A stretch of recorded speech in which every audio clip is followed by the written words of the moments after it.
کہ عامل بعد ٹونے ٹوٹکے کرتے ہیں چوری کے مال پر. مثلا کسی کی چوری ہو گئی اور یہ عامل کے پاس چلے گئے تو وہ ٹونے ٹوٹکے کرتے ہیں کہ چوری واپس آ جائے گی.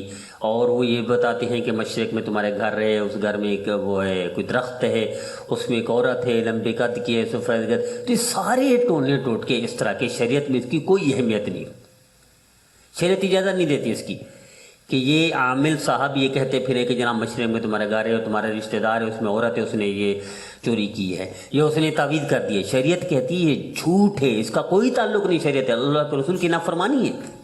سرکار تو صلی اللہ علیہ وسلم زندگی بھر پردے ڈالتے تھے, عیب پوشی کرتے تھے, عیب کو چھپاتے تھے. نبی کے صلی اللہ علیہ وسلم عیب سننا پسند نہیں کرتے تھے. کئی دفعہ صحابہ کرام کے بارے میں, ایک صحابی ہے دوسرے کے بارے میں فرمایا میرے صحابہ کی وہ نہ کرو, برائیں بیان نہ کرو.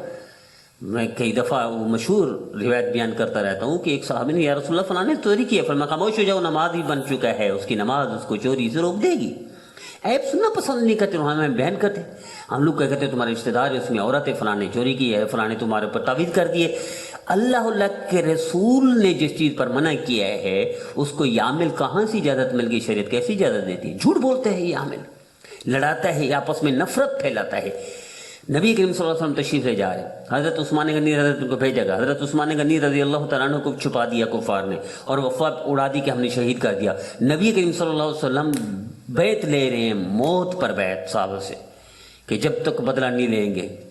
نبی کریم صلی اللہ علیہ وسلم قریب بیٹھے ہوئے حضور کو جب تک وہی نہیں آئی, جبرائیل نہیں آئے, نہیں بتایا تو اس کو پتہ نہیں چلتا. تو عامل کو کہاں سے پتہ چل گیا؟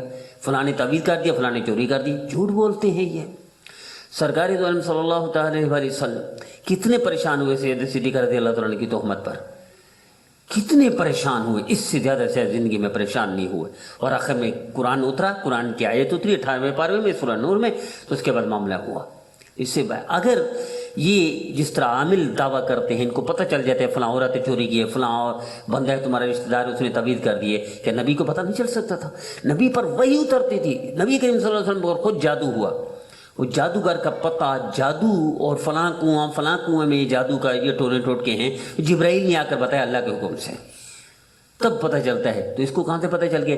یہ لڑاتے ہیں رشتہ داروں کو, مزید نفرت پھیلاتے ہیں صرف اپنے 100-200 پکے کرنے کے لیے. اس کو کوئی پتہ نہیں ہوتا, اس کی شریعت میں کوئی اہمیت نہیں. اعتبار بھی نہیں کرنا چاہیے, اعتماد بھی نہیں کرنا چاہیے. جہاں لڑانے کی بات ہو, نفرت پھیلانے کی بات ہو, یہ فلاں نے چوری کی ہے, فلاں نے تعویذ کی ہے, اللہ پر توکل کرنا چاہیے. اور اللہ سے ہاں کوئی دعائیں ہیں وہ اگر پڑھی جائیں تو اللہ سے امید ہے اللہ وہ معاملہ آشکار کر دیں گے اور چوری کیا ہوا مال بھی واپس آ سکتا ہے. لیکن عامل پر اعتماد نہیں کرنا چاہیے, شریعت میں ان کی اہمیت نہیں.